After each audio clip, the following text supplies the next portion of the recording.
Hi guys, welcome to my channel Jharkhandi Naukri. आज मैं आप लोगों के लिए लेके आई हूँ बहुत ही ज़रूरी वीडियो। इस वीडियो में मैं आपको जेटेट की नई नियमावली दिखा रही हूँ, जो कि अभी पिछली कैबिनेट की मीटिंग में जिसको स्वीकृति मिली है। इसमें काफ़ी सारे नए बदलाव हुए हैं जिनके बारे में आपको पता होना बहुत ही ज़्यादा ज़रूरी है। कॉमर्स वालों के लिए बहुत ही बड़ी खुशखबरी है, बीएड वालों के लिए बहुत बड़ी खुशखबरी है। काफ़ी सारे एग्ज़ाम पैटर्न में चेंजेस हुए हैं, समय को बढ़ाया गया है वगैरह वगैरह। सब कुछ हम लोग देखेंगे आगे। लेकिन मैं आप लोगों को ये बता देती हूँ कि बीएड वालों के लिए 2 ईयर जो बीएड वाले थे उनके लिए और कॉमर्स वालों के लिए बहुत बड़ी खुशखबरी है। और डीएलएड वालों के लिए यहाँ पे थोड़ी सी चिंताजनक बात हो सकती है, क्योंकि उनके साथ कंपटीशन में अब बीएड वाले भी आ गए हैं। तो चलिए वीडियो को शुरू करते हैं। मैं धीरे धीरे इसको स्क्रॉल करूँगी ताकि आप लोग इसको पढ़ सकें और मैं आपको केवल मेन पॉइंट्स बताऊँगी। ओके, तो चलिए वीडियो को स्टार्ट करते हैं। ये देखिए, ये आपका लेटर है जिस पे स्वीकृति मिली है।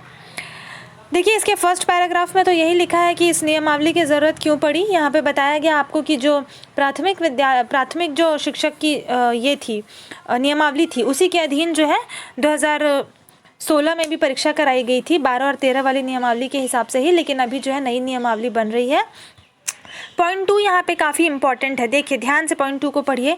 शिक्षक नियुक्ति एवं शिक्षक पात्रता परीक्षा की प्रकृति भिन्न भिन्न है। शिक्षक पात्रता परीक्षा शिक्षक पद पर नियुक्ति हेतु मात्र एक अर्हक परीक्षा है, जिसका आयोजन एक निश्चित समय पर लगातार किया जाना है एवं नियुक्ति नियमावली के द्वारा आवश्यकता होने पर शिक्षक की नियुक्ति की जाती है, जिसके कारण झारखंड राज्य में अलग शिक्षक पात्रता परीक्षा नियमावली का गठन किया जाना अनिवार्य था। इसका मतलब ये है कि ये साफ साफ आपको बता रहा है कि दोनों प्रक्रिया अलग अलग होगी। शिक्षक पात्रता परीक्षा अलग होगी और शिक्षक की जो नियुक्ति प्रक्रिया है वो बिल्कुल अलग होगी। आपको इससे कुछ नहीं मिलेगा, सीटेट की तरह केवल एक सर्टिफिकेट मिल जाएगा। ओके, तो और यहाँ पे ये भी मेंशन है कि ये परीक्षा अब जो है हर साल होगी। ठीक है, निश्चित समय पर लगातार किया जाना है। हर साल तो नहीं लिखा है, परंतु निश्चित समय पर लगातार किया जाना है, यानी कि ये फ्रीक्वेंटली होती रहेगी अब। ठीक है, तो यहाँ पर देखिए, यहाँ से देखिए, कक्षा 1 से 5 के शिक्षक पदों पर नियुक्ति हेतु स्नातक प्रशिक्षित को भी कतिपय शर्तों के अधीन योग्य माना गया है। इसका मतलब ये है कि पहले जैसा नियम था ना कि बीएड वाले भरेंगे आपको 6 to 8 और डीएलएड वाले भरेंगे 1 to 5।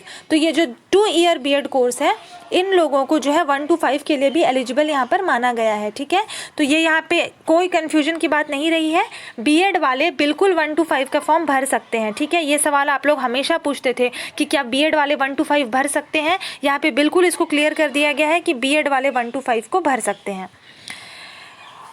3 नंबर देखिए, केंद्र सरकार द्वारा शिक्षक पात्रता परीक्षा की अधिमान्यता आजीवन कर दिया गया है। इसके साथ ही शिक्षक पात्रता परीक्षा के पाठ्यक्रम को तर्कसंगत किया जाना आवश्यक है। ठीक है, अगर आप इस एग्ज़ाम को एक बार पास कर लोगे जेटेट को, तो इसकी मान्यता आपकी जो है वो हमेशा रहेगी सीटेट की तरह। ठीक है, एक बार सीटेट पास कर देने के बाद था ना कि मान्यता 7 साल रहती है, 5 साल रहती है, तो वैसे ही जेटेट जो है वो आपका एक बार आप पास कर लोगे तो इसकी मान्यता आपकी आजीवन रहेगी। ठीक है, चलिए पेज नंबर 2 में देखते हैं कि एग्ज़ाम पैटर्न कैसा होगा। ठीक है,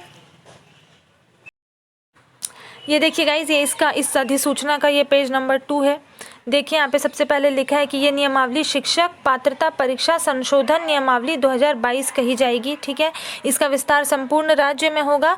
यह अधिसूचना निर्गत होने की तिथि से प्रवृत्त होगी। ठीक है, अब देखिए सबसे पहली बात, यहाँ पे आपको जो चेंजेस किए गए हैं ना, वो आपको यहाँ पे एक छोटे से टेबल में दिखा दिया गया है। ठीक है, ये एग्ज़ाम पैटर्न नहीं है, एग्ज़ाम पैटर्न अगले टेबल में है। ठीक है, बदलाव जो है उसको एक अलग से टेबल में दिखा दिया गया है। ठीक है, इस टेबल को ध्यान से देखिए। यहाँ पे एक जगह आपको कौन से नियम में बदलाव लाया गया है वो पहले लिखा है।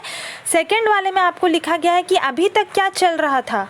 वर्तमान प्रावधान मतलब अभी तक क्या प्रावधान था, और प्रतिस्थापित प्रावधान मतलब नया क्या रहेगा। ठीक है, तो ये एक ऐसा टेबल है शॉर्टकट में जो आपको बता सकता है कि चेंजेस क्या हुए हैं। यानी कि अगर आपको पिछला वाला नियमावली कंठस्थ याद है तो आप इसी को देखकर समझ जाओगे कि बदलाव क्या हुआ है। ठीक है, लेकिन एग्जाम पैटर्न अगले 2 टेबल्स में है, तो इसको हम लोग शॉर्टकट में देख लेते हैं। यहाँ पर देखिए, जो पहला है नियम 6 के कंडिका ग 2 में चेंजेस किया गया। और ये चेंजेस क्या है, समाज अध्ययन शिक्षक यानी कि सोशल साइंस के जो टीचर हैं जो सोशल साइंस सब्जेक्ट चुनेंगे उनको अब तक क्या पूछा जाता था, इतिहास, भूगोल, राजनीति शास्त्र, अर्थशास्त्र और समाज शास्त्र पूछा जाता था। ठीक है, अब तक ये पूछा जाता था।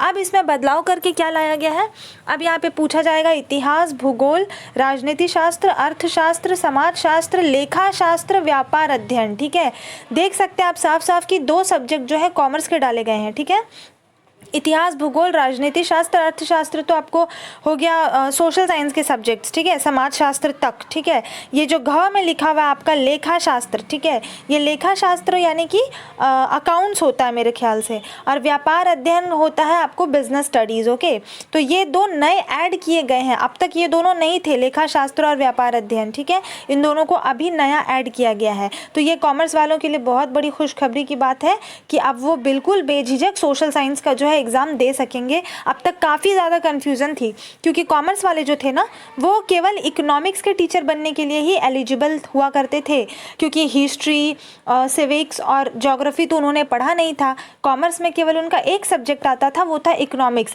और जब वो ये एग्ज़ाम पास करके सिलेक्शन प्रोसेस में जाते थे तो उनसे कहा जाता था कि आपको मैं क्यों लूँ, इकोनॉमिक्स के लिए आपको क्यों चूज़ किया जाए जब मुझे इकोनॉमिक्स ऑनर्स वाले मिल जाएंगे। तो यहाँ पे देखिए कॉमर्स वालों के लिए ये एक बहुत बड़ा कन्फ्यूजन जो है ना वो क्लियर हो गया है कि उनके लिए अब यहाँ पे लेखा शास्त्र और व्यापार अध्ययन भी ऐड हो चुका है। अब इनमें से वो जैसे सिलेक्शन करना होता है ना 3 सब्जेक्ट 4 सब्जेक्ट का, तो वो इन तीनों को लेकर आगे बढ़ सकते हैं। लेखा शास्त्र, व्यापार अध्ययन और अर्थशास्त्र वगैरह को लेके वो आगे बढ़ सकते हैं। ठीक है, तो उनका सिलेक्शन बिल्कुल यहाँ पे सोशल साइंस में होगा। ये एक हद से ज़्यादा रिलीफ वाली बात है कॉमर्स वालों के लिए। सेकेंड पॉइंट देखिए, नियम 7 ख 1 में परिवर्तन हुआ है।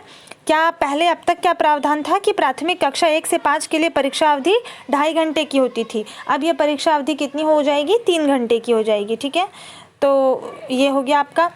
3 नंबर देखिए, नियम 7 के अंग खंड 1-2 भाषा 1B में क्या संशोधन हुआ है कि उर्दू का जो सहायक शिक्षक होते थे उन्हें क्या करना होता था, उर्दू और अंग्रेज़ी का एग्ज़ाम देना होता था, जिसमें उर्दू के 20 प्रश्न होते थे और अंग्रेज़ी के 30 प्रश्न होते थे। ठीक है, तो अभी ये क्या हो गया है कि उर्दू के लिए 20 प्रश्न हो गए हैं और अंग्रेज़ी के लिए भी 20 प्रश्न हो गए हैं, यानी कि 20-20 दोनों को बराबर कर दिया गया है। ठीक है, तो अब उन्हें जो 10 प्रश्न अंग्रेज़ी के अलग से करने होते थे, ज़्यादा करने होते थे, वो नहीं करने होंगे। 20 उर्दू के हैं, 20 इंग्लिश के हैं। ठीक है, 4 नंबर देखिए, नियम 7 अंग खंड 2 वैकल्पिक विषय 4A में देखिए, गणित और विज्ञान के शिक्षक के लिए ना पैटर्न में थोड़ा सा चेंज हुआ है। अभी तक क्या होता था कि गणित आती थी आपकी 70 नंबर की, विज्ञान 80 का आता था।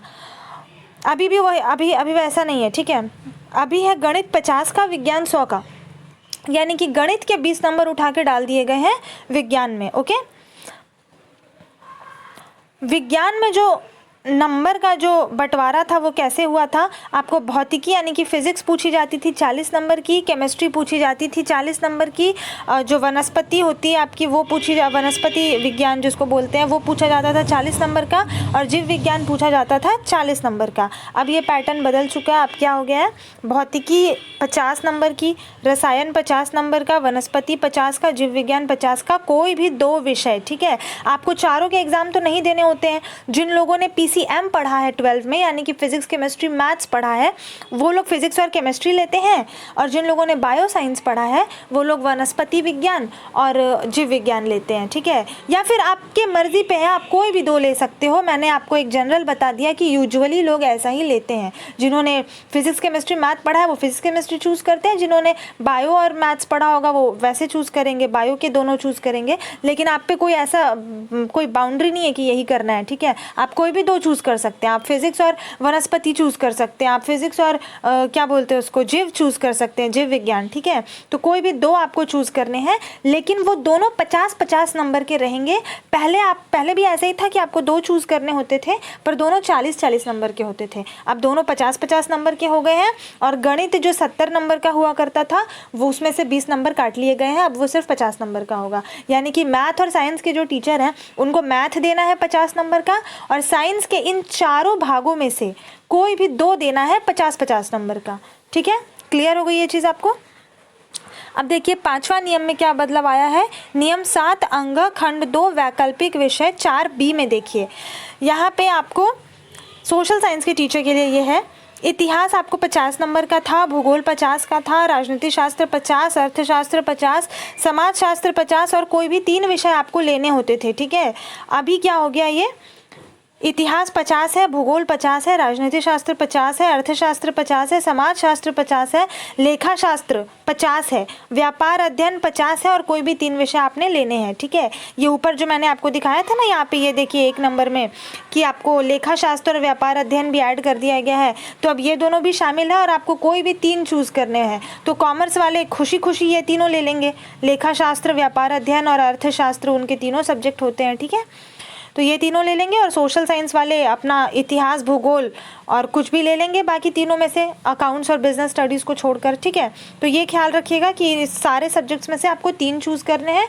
तो इनमें से कोई भी 3 पकड़ के आप प्रिपेयर कीजिए। ठीक है, चलिए ये तो हो गया आपका चेंजेस। ठीक है, ये एक छोटे टेबल में आपको बता दिया गया है कि पहले कौन सा नियम था जिसको चेंज किया गया है और अभी चेंज करके क्या हुआ है। ठीक है, अब हम मेन एग्जाम पैटर्न की तरफ आगे बढ़ते हैं। ठीक है, 3 नंबर देखिए, नियम 7 घ में निम्नवत संशोधन करते हुए प्रतिस्थापित किया जाता है। ये देखिए, ये जो टेबल है ये आपको क्लास 1 to 5 के लिए है।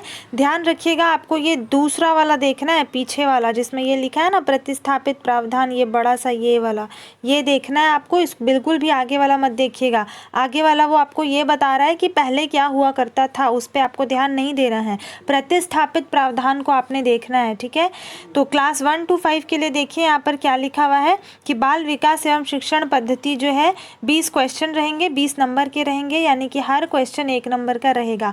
बाल विकास एवं शिक्षण पद्धति का मतलब क्या हो गया आपका, चाइल्ड पेडागॉगी। ठीक है, तो क्लास 1 to 5 के लिए चाइल्ड पेडागॉगी आएगी 20 मार्क्स की। सेकंड देखिए, भाषा 1। ठीक है, भाषा 1 में आपके पास ऑप्शन है हिंदी प्लस इंग्लिश लीजिए या फिर उर्दू प्लस इंग्लिश लीजिए। ठीक है, अगर आप हिंदी मीडियम से हैं तो हिंदी प्लस इंग्लिश लीजिए, मतलब आपकी हिंदी मीडियम से नहीं, मतलब अगर आपकी मदर टंग हिंदी है तो फिर आप हिंदी प्लस इंग्लिश लीजिए, या आपकी मदर टंग उर्दू है तो आप उर्दू प्लस इंग्लिश लीजिए। ठीक है, दोनों ही आपको सेम रहेंगे, 40 क्वेश्चन रहेंगे, 40 मार्क्स के रहेंगे। हिंदी प्लस इंग्लिश लेंगे तो 20 क्वेश्चन हिंदी के रहेंगे, 20 क्वेश्चन इंग्लिश के रहेंगे। उर्दू प्लस इंग्लिश लेंगे तो 20 क्वेश्चन उर्दू के रहेंगे और 20 क्वेश्चन इंग्लिश के रहेंगे। ठीक है, ये यहाँ पर हो गया। नेक्स्ट देखिए, नेक्स्ट ये आपको क्या लिखा है कि भाषा क्षेत्रीय या जनजातीय भाषा, भाषा 2। ठीक है, एक लैंग्वेज पेपर 1 तो वो वाला हो गया हिंदी प्लस इंग्लिश या फिर उर्दू प्लस इंग्लिश, और लैंग्वेज पेपर 2 हो गया आपका क्षेत्रीय या जनजातीय भाषा। ठीक है, इसमें आपको कोई भी क्षेत्रीय भाषा लेनी है, जो भी आपको आता हो, कुरमाली, संथाली, खोटा, नागपुरी, पंचपरगनिया, कुछ भी। ठीक है, वो आपको लेना है। 40 क्वेश्चन रहेंगे, 40 मार्क्स के। ठीक है, देखिए यहाँ पे कंफ्यूज बिल्कुल मत होइएगा, पुराना प्रावधान था ये वाला 20 क्वेश्चन 20 मार्क्स का, नया प्रावधान क्या रहेगा 40 क्वेश्चन 40 मार्क्स का। क्षेत्रीय जनजाति का जो नंबर ऑफ क्वेश्चंस था वो बिल्कुल डबल कर दिया गया है, पहले 20 आता था 20 मार्क्स का, अब 40 आएगा 40 मार्क्स का। ठीक है, तो यहाँ पे क्षेत्रीय और जनजातीय भाषा जो है वो भी एक बहुत ही अहम रोल प्ले करने वाला है। ठीक है, गणित को देखिए, गणित जो है वो 50 क्वेश्चन रहेंगे, 50 नंबर के रहेंगे, पहले ये 60 हुआ करता था। ठीक है, लेकिन अब आपको गणित आएगा 50 क्वेश्चन 50 नंबर का। ईवीएस यानी कि पर्यावरण अध्ययन आएगा 50 क्वेश्चन 50 नंबर का। ठीक है, तो ये देखिए ऊपर से हम लोग एक बार फिर से इसको मिला लेते हैं। चाइल्ड पेडागॉगी जो है बाल विकास एवं शिक्षण पद्धति, ये आएगी 20 नंबर की। ठीक है, लैंग्वेज 1 में आप जो भी लें वो आएगा 40 का, या हिंदी प्लस इंग्लिश लेंगे या उर्दू प्लस इंग्लिश लेंगे तो वो आएगा 40 का। हिंदी इंग्लिश लेंगे तो हिंदी 20, इंग्लिश 20, उर्दू इंग्लिश लेंगे तो उर्दू 20, इंग्लिश 20। ठीक है, टोटल हो गया 40। ठीक है, क्षेत्रीय जनजातीय भाषा भी आएगी 40 मार्क्स की, गणित आएगा 50 मार्क्स का, पर्यावरण अध्ययन आएगा 50 मार्क्स का, तो ये टोटल मिला करके हो गया आपका 200 मार्क्स। ठीक है, 20 चाइल्ड पेडागॉगी का, 40 लैंग्वेज 1 का, 40 लैंग्वेज 2 का, 100 मार्क्स यहाँ पे हो गए, 50 मार्क्स मैथ्स के, 50 मार्क्स हो गए ईवीएस के, 200 मार्क्स हो गए आपके। ठीक है, तो ये हो गया आपको क्लास 1 to 5 के लिए। ठीक है, ये क्लास 1 to 5 के लिए हो गया। फिर से कह रही हूँ आपको ध्यान दीजिएगा, यहाँ पे प्रतिस्थापित प्रावधान देखना है आपको, वर्तमान प्रावधान नहीं देखना है। ठीक है, चलिए अब ये आ गया आपका क्लास 6 to 8 के लिए। ओके, ये जो 4 नंबर है, नियम 7 अंगा में निम्नवत संशोधन करते हुए प्रतिस्थापित किया जाता है, ये आपको क्लास 6 to 8 के लिए है। फिर से कह रही हूँ, वर्तमान प्रावधान नहीं देखना है, प्रतिस्थापित प्रावधान देखना है। ठीक है, अनिवार्य सब्जेक्ट यहाँ पे क्या है, आपको बाल विकास एवं शिक्षण पद्धति है, ये एक अनिवार्य सब्जेक्ट है। ठीक है, इसमें प्रश्नों की संख्या होगी 20, पूर्णांक होंगे 20, यानी कि 20 सवाल 20 नंबर के होंगे, हर सवाल 1 नंबर का होगा। भाषा 1 जो है, लैंग्वेज पेपर 1, वो बिल्कुल भी क्लास 1 to 5 की तरह ही है। ठीक है, या तो आपको हिंदी प्लस इंग्लिश लेना है या फिर आपको लेना है उर्दू प्लस इंग्लिश। ठीक है, हिंदी प्लस इंग्लिश लेंगे तो हिंदी आएगी 20 नंबर की और इंग्लिश आएगा 20 नंबर का। उर्दू प्लस इंग्लिश लेना है तो आपको उर्दू आएगी 20 नंबर की और इंग्लिश आएगा 20 नंबर का। ठीक है, तो ये भाषा 1 जो है, ये टोटल मिला के हो जाएगा आपका 40 मार्क्स का। ठीक है, अब देखिए आगे क्लास 6 to 8 के लिए ये 4 नंबर जो है, नियम 7 अंगा में निम्नवत संशोधन करते हुए प्रतिस्थापित किया जाता है। ठीक है, यहाँ पर देखिए, आपको मैं फिर से एक बार रिपीट कर रही हूँ कि आपको वर्तमान प्रावधान नहीं देखना है, आपको प्रतिस्थापित प्रावधान देखना है। ठीक है, यहाँ पे आपको कुछ चीज़ें बिल्कुल क्लास 1 to 5 की तरह ही हैं, जैसे कि बाल विकास एवं शिक्षण पद्धति है, चाइल्ड पेडागॉजी जिसको हम लोग बोलते हैं, ये कंपलसरी है, सब्जेक्ट सबके लिए है, चाहे आप किसी भी सब्जेक्ट से हों। ठीक है, चाइल्ड पेडागॉजी आपको देनी ही है, 20 क्वेश्चन रहेंगे 20 मार्क्स के। ठीक है, उसके बाद आपका आता है लैंग्वेज पेपर 1। ठीक है, लैंग्वेज पेपर 1 में बिल्कुल क्लास 1 to 5 की तरह ही ऑप्शंस हैं आपके पास। ये ऑप्शंस क्या है, या तो आप हिंदी प्लस इंग्लिश ले सकते हैं या फिर आप उर्दू प्लस इंग्लिश ले सकते हैं। दोनों में से कुछ भी आप लेंगे तो आपको 40 मार्क्स का ही रहने वाला है। हिंदी प्लस इंग्लिश लेंगे तो 20 नंबर की हिंदी आएगी, 20 नंबर का इंग्लिश आएगा। ठीक है, लेकिन अगर आप उर्दू प्लस इंग्लिश लेते हैं तो 20 नंबर का उर्दू आएगा और 20 नंबर का इंग्लिश आएगा। ठीक है, टोटल मिला के वही है 40 मार्क्स। ठीक है, इसके बाद देखिए लैंग्वेज पेपर 2 के लिए, देखिए यहाँ पे ऊपर आपको दिख रहा है छोटा सा लैंग्वेज पेपर 2, क्षेत्रीय जनजातीय भाषा, ये आपको आएगा 40 क्वेश्चन 40 मार्क्स का। ठीक है, ये भी आपको बिल्कुल क्लास 1 to 5 की तरह ही है, 40 मार्क्स का वहाँ भी पूछ रहे थे, यहाँ पर भी 40 मार्क्स का ही पूछ रहे हैं। ठीक है, कोई भी भाषा आप इसमें ले सकते हैं, जनजातीय भाषा कोई भी। ठीक है, पहले ये जो था ये 25 मार्क्स का पूछा जाता था, 25 क्वेश्चन 25 मार्क्स, अब ये हो गया है 40 क्वेश्चन 40 मार्क्स। ठीक है, तो ये हो गया आपका 3 चीज़, चाइल्ड पेडागॉजी हो गया, लैंग्वेज पेपर 1, लैंग्वेज पेपर 2 हो गया। अब आते हैं हम लोग सब्जेक्ट्स की तरफ। ठीक है, अगर आप मैथ साइंस के टीचर हैं, बनना चाहते हैं, मैथ साइंस आपका सब्जेक्ट रहा है, तो आपको ये ए जो पार्ट है, इसका ए पार्ट पे ध्यान दीजिए। ये ए वाला पार्ट आपको करना होगा, जिसमें आपको मैथ्स रहेगा 50 मार्क्स का। अगर आप साइंस आपका सब्जेक्ट रहा है तो आपको मैथ्स करना ही होगा। ठीक है, 50 मार्क्स का मैथ या साइंस के अगर आप टीचर बनना चाहते हैं तो मैथ्स आपको करना ही होगा 50 मार्क्स का।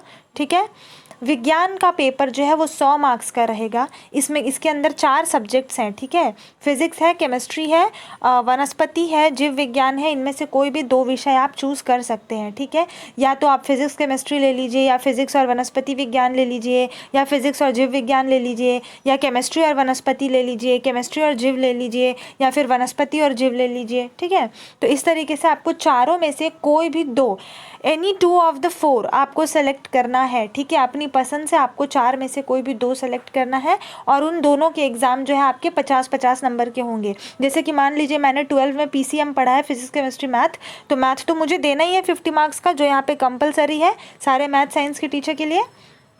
साइंस के जो 4 सब्जेक्ट्स हैं उसमें से मैं फिजिक्स और केमिस्ट्री चूज़ करूँगी। ठीक है, तो मुझे एग्ज़ाम देना होगा फिजिक्स का 50, केमिस्ट्री का 50 मार्क्स का, और मैथ तो 50 है ही। ठीक है, और अगर कोई मान लीजिए बायो साइंस से पढ़ा है, उसे बायो आती है, तो वो वनस्पति और जीव चूज़ कर लेगा, तो उसका हो जाएगा वनस्पति विज्ञान 50 नंबर का, जीव विज्ञान 50 नंबर का, और मैथ्स जो है वो 50 नंबर का है ही। तो ये 3 पेपर जो है, जिसमें से एक मैथ रहेगा ही रहेगा, और जो 2 है वो इन चारों में से कोई भी हो सकते हैं। भौतिकी, रसायन शास्त्र, वनस्पति विज्ञान, जीव विज्ञान, इन चारों में से कोई भी 2 लेंगे तो हो गया आपका टोटल 50-50-50 मार्क्स, 150 मार्क्स। ठीक है, ये हो गया मैथ और साइंस के टीचर के लिए।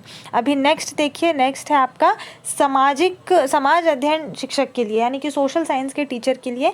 यहाँ पे कॉम्बिनेशन है आपके 7 सब्जेक्ट्स का। ओके, ये 7 सब्जेक्ट क्या क्या है, इतिहास है, भूगोल है, राजनीति शास्त्र है, अर्थशास्त्र है, समाज शास्त्र है, लेखा शास्त्र है और व्यापार अध्ययन है। ठीक है, इन सातों में से आपको कोई भी 3 चूज़ करने हैं। ठीक है, कोई भी 3 आप चूज़ करेंगे। हर सब्जेक्ट जो है 50 मार्क्स का आपका रहेगा ही। किसी 3 के आपको एग्ज़ाम देने हैं तो आपको हो जाएंगे 150 मार्क्स। ठीक है, अब देखिए जिन लोगों ने सोशल साइंस पढ़ा होगा 12 में वो इतिहास, भूगोल, राजनीति शास्त्र, अर्थशास्त्र चूज़ करेंगे। जिन्होंने कॉमर्स पढ़ा होगा वो लेखा शास्त्र, व्यापार अध्ययन और अर्थशास्त्र चूज़ करेंगे। अपनी पसंद से आप कोई भी 3 चूज़ कर सकते हैं। तो यही मैं कह रही थी कि कॉमर्स वालों के लिए ये 2 सब्जेक्ट एक्स्ट्रा ऐड किए गए हैं, लेखा शास्त्र और व्यापार अध्ययन। ठीक है, जो पहले नहीं थे।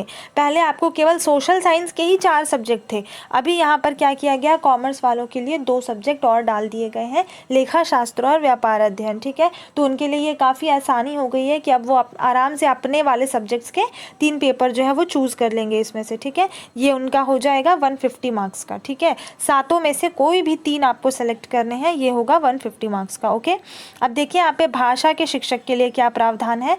अगर आप किसी लैंग्वेज के टीचर बनना चाहते हैं, चाहे हिंदी हो या इंग्लिश हो या संस्कृत हो या उर्दू हो, कुछ भी हो, तो उसके लिए आपको अंग्रेज़ी के क्वेश्चंस रहेंगे 75।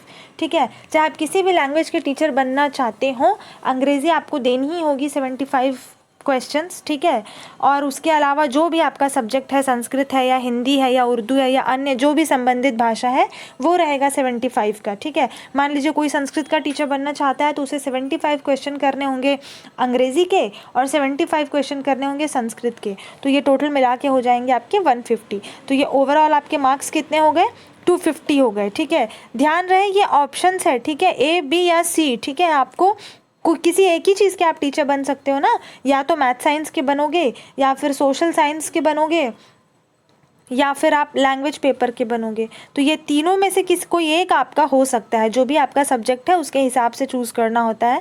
साइंस में हो तो चारों में से कोई 2 चूज़ करना है, और सोशल साइंस के हो तो सातों में से कोई 3 चूज़ करना है। ठीक है, और लैंग्वेज पेपर के हो तो 75 क्वेश्चन इंग्लिश के करने ही होंगे और बाकी के 75 और जो भी आपका सब्जेक्ट है उसके करने होंगे। ठीक है, तीनों का वेटेज सेम है, 150 ही है।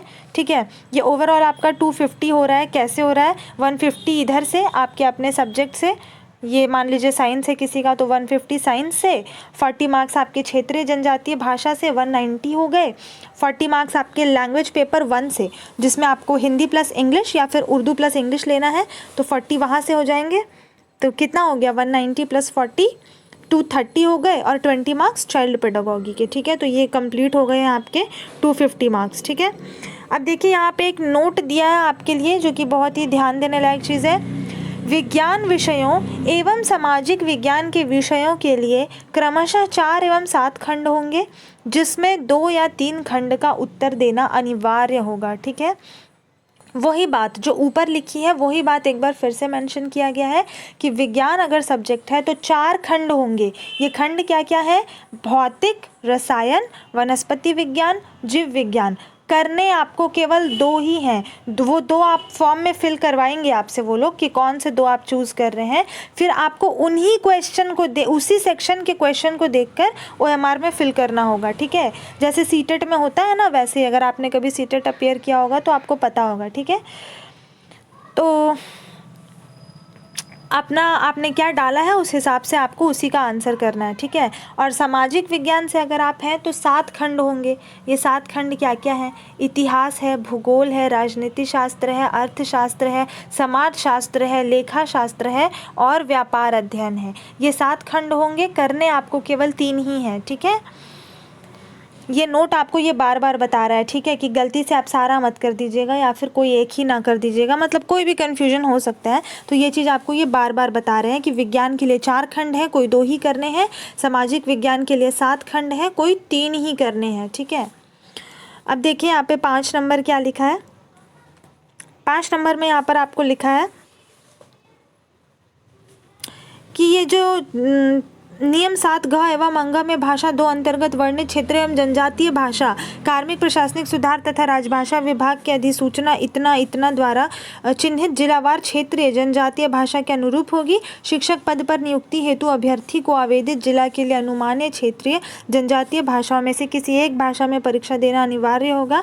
अनुमान्य क्षेत्रीय जनजातीय भाषा की परीक्षा में परीक्षार्थियों से यह अपेक्षा होगी कि संबंधित भाषा एवं इसके व्याकरण की जानकारी हो एवं भाषा में वे शुद्ध अभिव्यक्ति कर सकते हैं। इसका मतलब ये है कि एक सूची जारी की गई है इस अधिसूचना संख्या 660 के अधीन कि हर जिले में कौन कौन से सब्जेक्ट जो चिन्हित किए गए हैं उनकी एक सूची है। तो आप जिस जिले से फॉर्म डाल रहे हैं ना, आपको उसी जिले का जो है आपको ये पढ़ना है, सब्जेक्ट जो है आपको चूज़ करना है। क्षेत्रीय भाषा के लिए नियम है, जैसे कि मैं आपको एक एग्जाम्पल दे रही हूँ कि अगर आप पूर्वी सिंहभूम से फॉर्म डाल रहे हैं तो पूर्वी सिंहभूम के सब्जेक्ट क्या क्या हैं, बंगाली है, उड़िया है, कुरमाली है। तो अगर आप फॉर्म पूर्वी सिंहभूम से डाल रहे हैं ना, तो ये जो क्षेत्रीय भाषा यहाँ पे आपको चूज़ करनी है भाषा 2 में, इसमें आपको इन्हीं तीनों में से कोई एक होना चाहिए, या बंगाली या उड़िया या कुरमाली, ठीक है। क्योंकि आपने फॉर्म पूर्वी सिंहभूम से डाला है तो भाषा इन्हीं तीनों में से कोई एक होगी, ठीक है। और जैसे मान लीजिए अगर आप रांची से फॉर्म डाल रहे हैं तो रांची के लिए भी 1-2 लैंग्वेजेस हैं, मुझे सिर्फ नागपुरी याद है, ठीक है। तो आपको जो है रांची के लिए जो भाषाएं चिन्हित की गई हैं केवल आप उन्हीं में एग्ज़ाम दे सकते हो, ठीक है। तो उम्मीद करती हूँ कि ये आपको बिल्कुल क्लियर हो चुका होगा, ठीक है।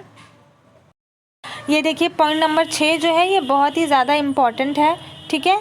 इसमें आपको लिखा गया है कि आप ये फॉर्म तभी भर सकते हैं जब आप 10 और 12 झारखंड से ही पढ़ाई किए हों, तभी आप ये भर सकते हो। देखिए साफ यहाँ पे मेंशन है, नियम 6 में कंडिका ग 1 एवं 2 में वर्णित योग्यताओं के अतिरिक्त वर्णित योग्यताएं उधर क्या होंगी, वही कि आपने बीएड किया हो, आपने डीएलएड किया हो, जो भी है, और आपने ग्रेजुएशन किया हो मिनिमम 50 मार्क्स से, 50% मार्क्स से, वो वाली जो मतलब जो कॉमन एक बेसिक होती है ना आपकी क्वालिफ़िकेशन, उसके अलावा योग्यता ये है कि आपने 10 और 12 जो है झारखंड राज्य से ही किया हो, ठीक है। और अभ्यर्थी को स्थानीय रीति रिवाज, भाषा एवं परिवेश का ज्ञान होना अनिवार्य है, ठीक है। आपको स्थानीय रीति रिवाज और भाषा परिवेश का ज्ञान होना चाहिए।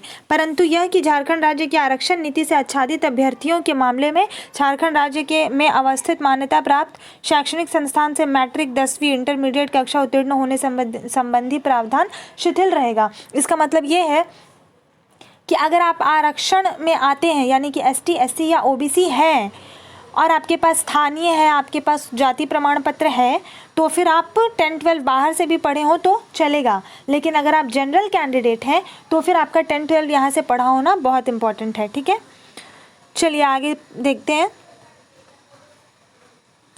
ये देखिए ये सबसे बड़ा आपका पॉइंट है, ये आप कैसे पास करोगे एग्ज़ाम, ये लिखा है यहाँ पे, ठीक है। सबसे ज़रूरी बात ये है कि इतने सारे जो आपने सेक्शन देखे कि पेडागॉजी का सेक्शन अलग है, एक लैंग्वेज पेपर जो होता है आपका हिंदी प्लस इंग्लिश और उर्दू प्लस इंग्लिश, इन दोनों में से कोई एक जो चूज़ करना था उसमें। फिर आपका सब्जेक्ट वाइज जो है 1 to 5 वाले पेपर में गणित हो गया, EVS हो गया और क्षेत्रीय भाषा हो गया। तो इन सब में आपको अलग अलग पास करना है, ठीक है। हर खंड में आपको पास करना है। और जो आपका 6 to 8 वाला एग्ज़ाम है उसमें भी तो खंड थे ना अलग अलग, पेडागॉजी का अलग था, language paper Hindi plus English या उर्दू प्लस इंग्लिश का अलग खंड है, उसके बाद आपके सब्जेक्ट का उसमें अलग खंड है, ठीक है। तो हर खंड में आपको पास करना है। हर खंड में पास करने का परसेंटेज क्या क्या है, अगर आप जनरल हैं तो आपको 40% लाना होगा हर खंड में। ध्यान दें, आपको हर सेक्शन में पास करना है। ऐसा नहीं हो सकता है कि आप एक सेक्शन में आप पूरा बहुत ज़्यादा मार्क्स ले आए और दूसरे में आप फेल हो जाएं, ऐसा नहीं चलेगा। आपको हर सेक्शन में पास करना है। अगर आप जनरल कैंडिडेट हैं तो आपको हर सेक्शन में 40% मार्क्स लाने हैं। अगर आप ST हैं तो आपको 30% मार्क्स लाने हैं। अगर आप अनुसूचित मतलब अगर आप SC हैं तो आपको 30 लाने हैं। अगर आप वो है ट्राइब वाले जो है आदिम जनजाति वो हैं अगर, तो आपको 30% लाने हैं। पिछड़ा वर्ग अनुसूची 1 में आपको 35% लाना है। पिछड़ा वर्ग अनुसूची 2 में भी आपको 35% लाना है। BC 1 के लिए 35%, BC 2 के लिए 35%, ठीक है। EWS को भी 35%, दिव्यांग को 30%, ठीक है। अब ध्यान से सुनिए, हर खंड में आपको इतने इतने नंबर लाना है, लेकिन ओवरऑल मिला के आपका जो कुल प्राप्तांक प्रतिशत है वो होना चाहिए जनरल के लिए 60%, अनुसूचित जाति के लिए 50%, अनुसूचित जनजाति के लिए 50%, आदिम जनजाति के लिए 50%, BC1 के लिए 55%, BC2 के लिए 55%, EWS के लिए 55% और दिव्यांग के लिए 50%। मतलब बात आप समझ रहे हैं। आप अपना कैटेगरी यहाँ पे देखिए कि आप क्या हैं, ठीक है, कौन से कैटेगरी में फॉल करते हैं, जनरल में या फिर ST में या SC में या OBC में, मतलब BC1 में या BC2 में या फिर EWS में या फिर फिज़िकली हैंडीकैप में, ठीक है। तो ये सब में आप देखिए आप कौन से कैटेगरी में फॉल करते हैं और फिर उसके हिसाब से आप देखिए कि आपको कितने नंबर लाने हैं। हर खंड में आपको अलग से ये परसेंटेजेस लाने हैं और ओवरऑल मिला के आपको इधर वाले परसेंटेजेस लाने हैं, ठीक है। तो आप ऐसा करके देख के अपनी तैयारी को अंजाम दें, ठीक है। 8 नंबर पॉइंट देखिए, ये मैं आपको शुरू में भी बता चुकी हूँ कि ये जो प्रमाण पत्र की वैधता है ये 7 वर्ष नहीं रहेगी बल्कि आजीवन रहेगी। आपको एक बार पास करना है, फिर बैठ जाना है बिल्कुल, और आपको फिर बार बार इसको देने की ज़रूरत नहीं है। और 2013 और 16 में भी जिन लोगों ने पास किया है उन लोगों की भी आजीवन रहेगी, ठीक है। 9 नंबर देखिए, 9 नंबर कुछ ऐसा ख़ास नहीं है, ठीक है। ये हो गया आपका ये कंप्लीट, ठीक है। चलिए गाइज़, अब मैं आप लोगों को ये वीडियो यहीं पर ख़त्म करती हूँ, ठीक है। और उम्मीद करती हूँ कि आप लोग को वीडियो अच्छा लगा होगा। प्लीज़ मेरे चैनल को लाइक सब्सक्राइब करें और वीडियो को ज़्यादा से ज़्यादा शेयर करें, क्योंकि मुझे नहीं लगता है कि इतनी डिटेल में आपको ये नियमावली अब तक किसी ने भी समझाई होगी इतनी मेहनत से, ठीक है। तो प्लीज़ मेरे वीडियो को आप प्लीज़ शेयर करें। Thank you so much.